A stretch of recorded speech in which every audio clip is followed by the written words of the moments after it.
ജീവിതമാറ്റത്തിൽ എവിടെ നിന്ന് തുടങ്ങണമെന്ന് നിങ്ങൾക്ക് വ്യക്തമാകാതെ പോകുന്നുണ്ടോ?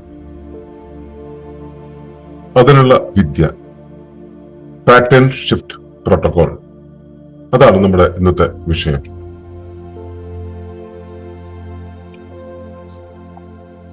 Pattern shift protocol teachers conscious self education for life, PSP. PSP ഏത് അടിസ്ഥാനത്തിലാണ് രൂപപ്പെട്ടിരിക്കുന്നത്? PSP വ്യക്തിയെ എന്തിനു പരിശീലിപ്പിക്കുന്നു? PSP ജീവിതത്തിൽ എന്ത് മാറ്റങ്ങൾ സൃഷ്ടിക്കുന്നു? തുടങ്ങിയ കാര്യങ്ങളാണ് നമ്മൾ ഇന്ന് ചർച്ച ചെയ്യുന്നത്. ഏവർക്കും നമസ്കാരം. ശുഭകരമാകട്ടെ ദിനം, സന്തോഷകരമാവട്ടെ, സൗഖ്യകരമാകട്ടെ. അനുഭവങ്ങളും അനുഭൂതികളും നമ്മെ ഏവരെയും നയിക്കുമാറാകട്ടെ. നമ്മൾ പാറ്റേൺ ഷിഫ്റ്റിനെ കുറിച്ച് പറഞ്ഞു. അപ്പോൾ പാറ്റേൺ ഷിഫ്റ്റ് എന്നുള്ളത് വളരെ ഈസി ആയിട്ട് നടക്കുന്ന ഒരു കാര്യമല്ല എന്നുള്ളത് നമ്മൾ മനസ്സിലാക്കേണ്ടതുണ്ട്. പാറ്റേൺ നമ്മുടെ ജീവിതം കൊണ്ടുണ്ടായ പാറ്റേൺ ഏതെല്ലാം ഭാഗങ്ങൾ, ഏതെല്ലാം അവബോധ തലങ്ങളിലാണ് പാറ്റേണുകളിലെന്ന് നമ്മൾ കണ്ടതാണ്. ഇത്രയേറെ പരന്നു കിടക്കുന്ന പാറ്റേണുകളെ മാറ്റണമെങ്കിൽ ഒരു ഒറ്റ നിമിഷം, ഒറ്റ നൊടിയിൽ ഒരു മന്ത്രമോ ഒരു തന്ത്രമോ കൊണ്ട് മാറ്റാൻ കഴിയില്ല. അതിനൊരു പ്രോസസ് ആവശ്യമാണ്, അതിനൊരു നടപടിക്രമം ആവശ്യമാണ്. ആ നടപടിക്രമത്തെയാണ് പാറ്റേൺ ഷിഫ്റ്റ് പ്രോട്ടോകോൾ അഥവാ PSP എന്ന് പറയുന്നത്. ഈ PSP എന്ന് പറയുന്നത് ഒരു സെൽഫ് കോച്ചിങ് ഫ്രെയിംവർക്കാണ്, സ്വയം പരിശീലിപ്പിക്കുന്ന ഒരു ചട്ടക്കൂടാണ്. ചട്ടക്കൂട് എന്ന് പറയുമ്പോൾ ഇപ്പൊ നമ്മളൊരു കാസറ്റ് പ്ലെയർ, പണ്ട് നമ്മൾ കാസറ്റ് പ്ലെയർ ഉപയോഗിച്ചിട്ടുണ്ടല്ലോ. കാസറ്റ് പ്ലെയർ ഉപയോഗിക്കുന്നു എന്നിരിക്കട്ടെ. ഈ കാസറ്റ് പ്ലെയറിനകത്തേക്ക് നമുക്ക് ഏത് കാസറ്റും ഇൻസ്റ്റാൾ ചെയ്യാം, അതിനകത്തേക്ക് ഇറക്കി വെക്കാം, അത് പ്ലേ ചെയ്യാം. അത് കഴിഞ്ഞാൽ അത് മാറ്റി അടുത്തത് ഇടാം.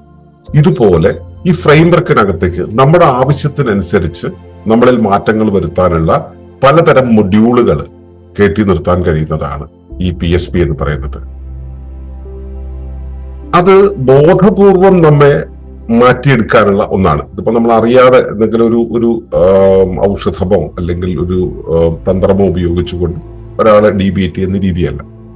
ഇത് വളരെ ബോധപൂർവം നമ്മൾ ചെയ്യുന്ന, നമുക്ക് മാറ്റങ്ങൾ ആവശ്യമാണ്, നമ്മുടെ പാറ്റേണുകൾ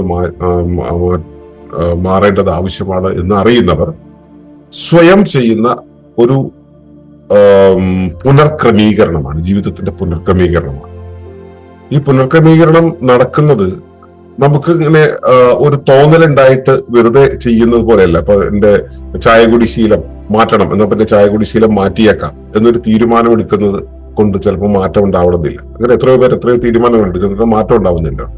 മാറണമെങ്കിൽ ഈ അവബോധ തലങ്ങൾ തമ്മിലുള്ള പരസ്പര ബന്ധത്തെ അറിയണം. ഇവ തമ്മിലുള്ള എങ്ങനെയാണ് പരസ്പരം കണക്ട് ചെയ്യുന്നതെന്ന് അറിഞ്ഞ് അതിൽ എവിടെയെല്ലാം അതിന്റെ റൂട്ടുകളിൽ ചേർന്നിട്ട് നമുക്ക് മാറ്റങ്ങൾ വരുത്തേണ്ടി വരും. അപ്പൊ അതിനെ അറിയണമെന്നുണ്ടെങ്കിൽ നമ്മൾ പ്രകൃതി നിയമങ്ങളെ കൃത്യമായിട്ട് പാലിക്കേണ്ടതുണ്ട്. പ്രകൃതി നിയമങ്ങളെ പാലിക്കുക എന്ന് പറയുമ്പോൾ നമ്മൾ എത്തുന്നത് പ്രകൃതിയുടെ നിയമങ്ങൾ ഇക്കോ സ്പിരിച്വൽ ഇന്റലിജൻസിന് അനുസരിച്ചാണ് വർക്ക് ചെയ്യുക. പ്രകൃതിയുടെ ഒരു സവിശേഷമായ ബുദ്ധിയുണ്ട്.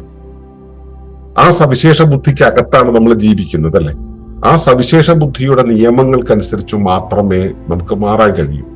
ആ മാറ്റമാണ് പാറ്റേൺ ഷിഫ്റ്റ് പ്രോട്ടോകോൾ എന്ന് പറയുന്ന ഈ ഒരു പ്രോസസ് നമ്മിൽ ഉണ്ടാക്കുന്നത്. ഇത് വ്യക്തികളെ ശുഭകരമായ ശീലങ്ങളിലേക്ക് പരിവർത്തനം ചെയ്യാൻ സഹായിക്കും. പഴയ ശീലങ്ങൾ, നമുക്ക് പഴയ ശീലങ്ങളുമാണ് നമ്മുടെ ജീവിതത്തെ ഇങ്ങനെ ഇപ്പോൾ മാറണം എന്ന് നമുക്ക് തോന്നുന്ന ഒരു വിധത്തിലേക്ക് കൊണ്ടുവന്നതെങ്കിൽ ആ ശീലങ്ങളിൽ നിന്നും പുതിയ ശീലങ്ങളിലേക്ക് മാറുക. അപ്പോൾ ഒരു ശീലം, ഒരു ബാധ ഒഴിവാക്കിയിട്ട് വേറൊരു ബാധയിലേക്കാണ് ഒന്ന് ചിന്തിക്കേണ്ട. ഈ ഒരു ശീലം ഉണ്ടെങ്കിൽ ആ ശീലത്തെ മാറ്റാൻ നമുക്ക് മറ്റൊരു ശീലം കൊണ്ട് മാത്രമേ കഴിയൂ. ഇപ്പോ ചായ കുടിക്കുന്നു എന്നുള്ളത് ചായ കുടിക്കാതിരിക്കുന്നു എന്നുള്ളത് മറ്റൊരു ശീലമാണ്.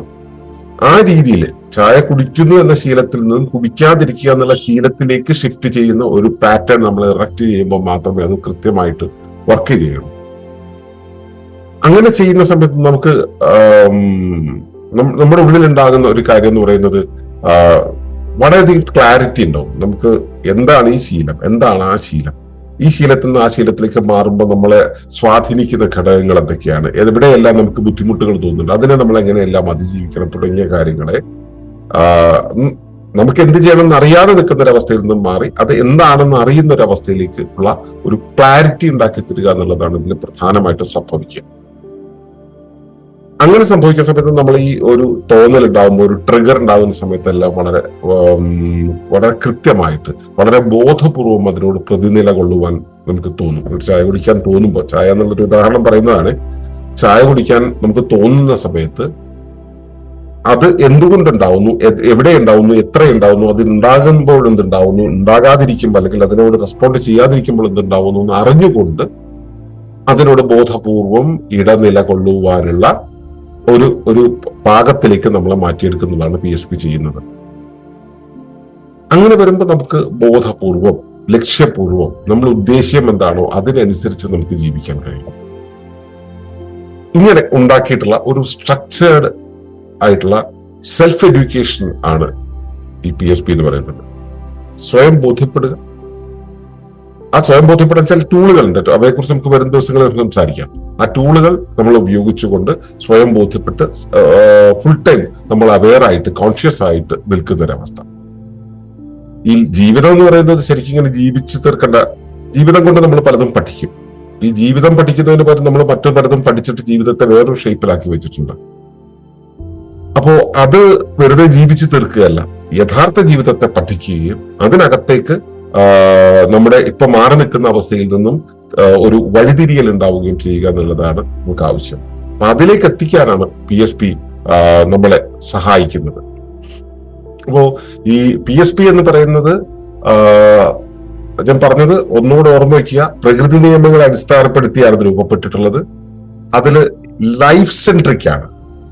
പ്രകൃതിയില് മൊത്തം, പ്രകൃതി എന്ന് പറയുമ്പോൾ എന്റെ ശരീരത്തെ നമ്മൾ സാധാരണ കൂട്ടാറില്ല പ്രകൃതിയിൽ, ഞാൻ ഒഴികെ ബാക്കിയെല്ലാം ആണ് കാണുന്ന പ്രകൃതി. അപ്പോ അതല്ല, ഇവിടെ ഞാനും ഈ കാണുന്ന പ്രകൃതിയും ഈ പ്രപഞ്ചവും അടക്കമുള്ള സർവ്വ സംവിധാനങ്ങളും ജീവനെ കേന്ദ്രീകരിച്ചു കൊണ്ടാണെന്നുള്ള ഒരു ആശയമുണ്ട്. ഇക്കോ സ്പിരിച്വൽ ഇന്റലിജൻസിനെ കുറിച്ച് പറഞ്ഞു. അതുപോലെ തന്നെ വളരെ നാച്ചുറൽ ആയിട്ടുള്ള ജീവിത തത്വങ്ങൾ നമ്മുടെ ക്രമത്തിലുണ്ട്. ഇങ്ങനെയുള്ള കാര്യങ്ങളെല്ലാം കൂടെ ചേർത്തിട്ടാണ് നമ്മൾ ഈ PSP രൂപപ്പെടുത്തിയിട്ടുള്ളത്. അത് നമ്മളെ ക്ലാരിറ്റിയിലേക്ക്, പോസിറ്റീവായിട്ടുള്ള ഹാബിറ്റ്സിലേക്ക്, അങ്ങനെയുള്ള കാര്യങ്ങളിലേക്ക് നമ്മൾ എത്തിക്കും.